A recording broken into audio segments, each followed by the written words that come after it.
Ada pertanyaan nih dok seputar donor darah karena banyak banget masyarakat dan sobat PMI yang bingung dan bertanya-tanya. Untuk jenis donor darah atau jenis pendonor, di sini itu kita biasa menggunakan dua istilah. Mitos atau fakta kalau misalnya kita donor darah, darah kita tuh bakalan habis dan mungkin dokter bisa kasih sedikit.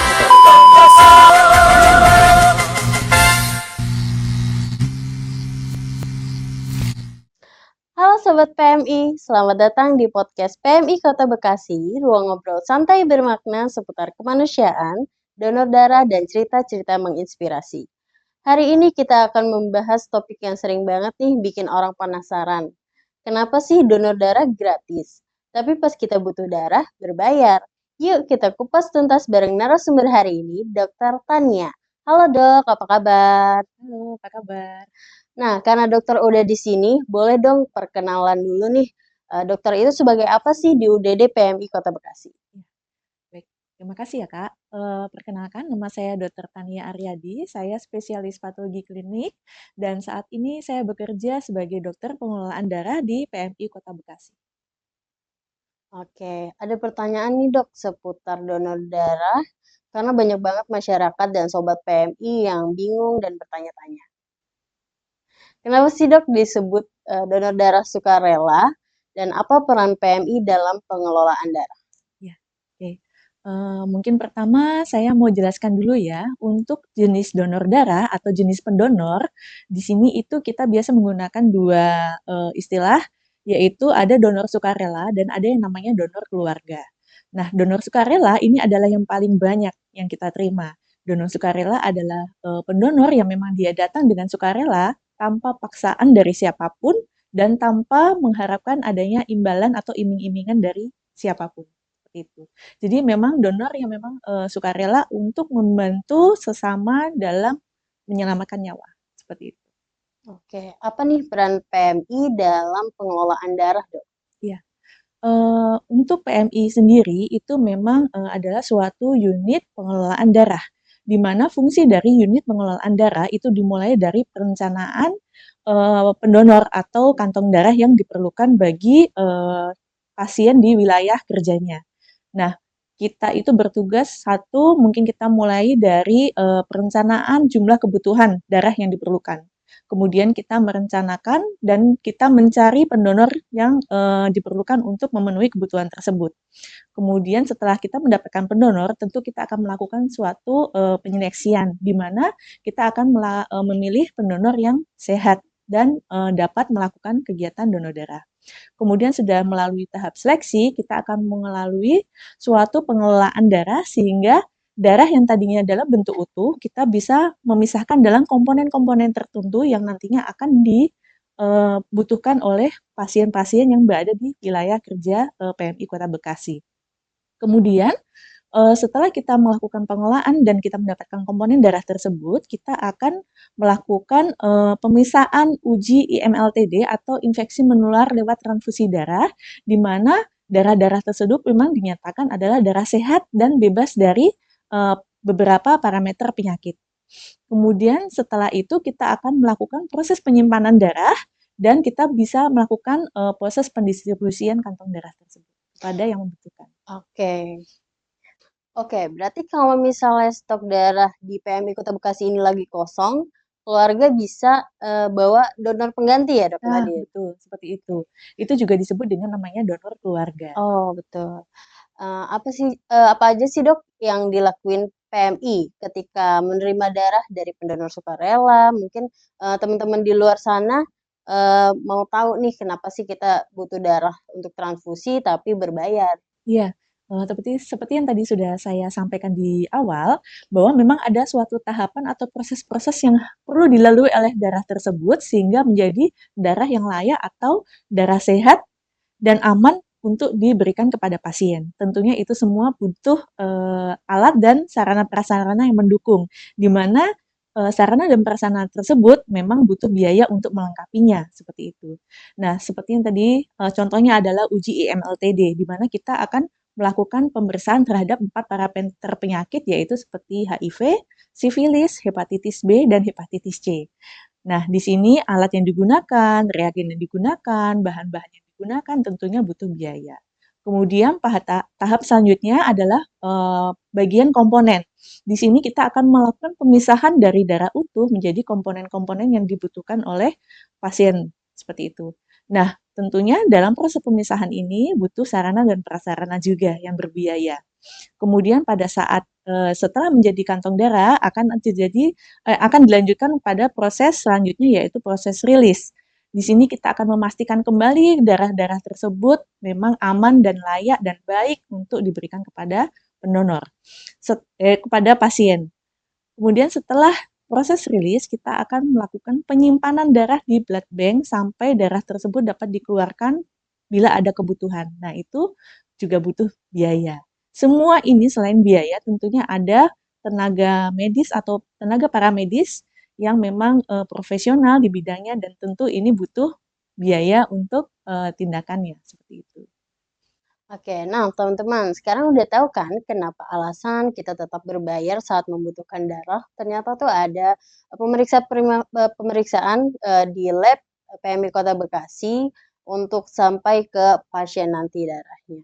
Oke, sekarang kita memasuki segmen mitos atau fakta nih, Dok. Mitos atau fakta, kalau misalnya kita donor darah, darah kita tuh bakalan habis. Dan mungkin dokter bisa kasih sedikit penjelasan jarak donor yang baik tuh seperti apa sih, Dok? Supaya teman-teman yang mau donor mungkin pertama kali tahu ketentuannya. Oke, kalau untuk yang tadi jelas disebutkan itu adalah mitos ya. Jadi darah tidak akan habis apabila, pendonor itu akan, atau rutin melakukan kegiatan donor darah. Karena sudah diatur dalam Permenkes bahwa, jarak interval masing-masing donor itu berbeda tergantung dari jenis komponen yang nanti akan kita olah atau berhubungan juga dengan jenis kelamin si pendonor tersebut. Misal, untuk pendonor laki-laki itu bisa melakukan donor darah itu 6 kali setahun karena dia intervalnya adalah 61 hari. Sedangkan kalau untuk perempuan itu bisa melakukan donor darah itu dengan interval 75 hari. Jadi setahun hanya bisa 4 kali. Nah, itu tadi untuk komponen sel darah merah ya. Sedangkan kalau untuk komponen lain, misal untuk trombosit untuk aferesis, komponen aferesis, maka itu intervalnya bisa tiap 2 minggu. Jadi dalam setahun pendonor itu bisa melakukan aferesis sebanyak 26 kali. Berarti di PMI Kota Bekasi itu jenis donor itu ada dua ya, Dok? Ada donor biasa dan aperesis tadi ya? Iya, betul. Selanjutnya mitos atau fakta kalau misalnya donor darah hanya untuk golongan darah tertentu, misalnya cuma golongan darah B dan resus yang plus gitu. Iya. Nah, sebelumnya mungkin teman-teman perlu diketahui bahwa sistem golongan darah itu ada beberapa macam sebenarnya. Ada sistem golongan darah ABO, sebagaimana kita ketahui ada golongan darah A, B, AB, dan O.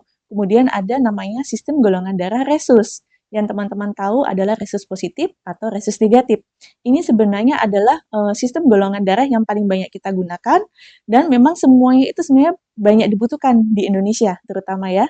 Jadi tidak ada kekhususan tertentu apakah kita memilih-milih golongan darah tertentu, itu tidak, karena semuanya itu dibutuhkan di Indonesia, seperti itu. Berarti semua golongan darah itu dibutuhkan ya, Dok, ya, oleh pasien-pasien di rumah sakit. Mitos atau fakta kalau misalnya orang yang darah rendah, ibu menyusui dan bertato itu tidak boleh donor? Coba dong, Dok, kasih ke teman-teman di luar sana nih, syarat dan ketentuan untuk donor darah. Eee, untuk syarat dari pendonor yang bisa dilakukan donor darah itu sebenarnya banyak sekali ya, karena kan memang kita ingin melakukan, kegiatan yang memang beresiko rendah untuk terjadi penularan atau misalnya dia berefek samping kepada si pendonor itu sendiri. Jadi syarat yang paling utama adalah si pendonor itu sehat. Kemudian yang kedua adalah usia. Usia pendonor itu adalah 17 sampai 60 tahun. Kemudian untuk, tanda-tanda vitalnya ya, berat badan tentunya juga mempengaruhi, yaitu berat badan lebih dari 45 kilo. Kemudian untuk tanda-tanda vital, tanda-tanda vital adalah tekanan darah itu yang paling rendah adalah 90/70 sampai dengan 160/100. ya. Kemudian nafasnya itu teratur, jadi tidak sedang, ngos-ngosan atau sesak napas begitu ya. Nafasnya sekitar 16 sampai 24 kali per menit. Kemudian untuk nadinya juga teratur, itu minimal 50 sampai 100 kali per menit. Kemudian karena dia harus sehat, jadi tidak ada demam, tidak ada keluhan-keluhan yang lain. Kita cek suhunya, suhu adalah 35,5 sampai dengan 37,2, seperti itu. Kemudian untuk syarat-syarat yang lain, seperti tadi dikatakan apakah, tato itu bisa melakukan donor darah, untuk tato itu memang bisa dilakukan donor darah itu apabila tato itu sudah lewat dari 6 bulan, ya. Kemudian apakah ibu menyusui boleh melakukan donor darah? Nah, ini perlu pertimbangan khusus ini, karena ibu hamil itu memang membutuhkan, gizi yang lebih baik, supaya nanti ASI yang diberikan kepada bayinya itu, memang, apa namanya ya, maksudnya layak diberikan. Dia memenuhi ASI tersebut memenuhi gizi-gizi tertentu, sehingga kalau dilakukan donor darah, khawatirnya ASI yang nanti diberikan kepada anaknya, itu mungkin akan berkurang zat-zat di dalamnya, seperti itu. Kemudian kalau yang untuk HB, tekanan darah rendah tadi sudah disampaikan bahwa syaratnya adalah memang tekanan darahnya normal ya, tidak tinggi, tidak rendah, seperti itu. Oke. Nah, begitu teman-teman, syarat dan ketentuan untuk donor darah nih. Kalau misalnya manfaat dan efek samping donor darah, serta bagaimana cara mengatasi efek samping tersebut tuh kalau Mmm. misalnya kita selesai donor darah. Iya, oke. Pertama sih kita jelasin manfaatnya dulu ya. Manfaat donor darah itu banyak sekali ya. Jadi mungkin yang bisa kita sampaikan secara global seperti satu, manfaat untuk kesehatan. Pertama, karena kita melakukan donor darah, tentunya darah yang terbuang akan diganti dengan sel-sel darah yang baru. Nah, dengan ada penggantian sel-sel darah yang baru, tentunya badan akan merasa lebih sehat dan lebih kuat, seperti itu.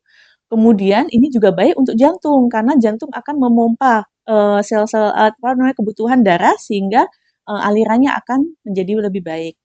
Kemudian ini juga, untuk manfaat yang lain adalah untuk mencegah adanya penularan atau mencegah adanya penyakit-penyakit tertentu, karena kita melakukan di donor darah itu kita melakukan adanya pemeriksaan IMLTD tadi yang terhadap 4 parameter yaitu HIV, sifilis, hepatitis B, dan hepatitis C. Jadi, teman-teman akan, mengetahui apakah memang di dalam tubuhnya terdapat, virus-virus tersebut atau tidak, seperti itu.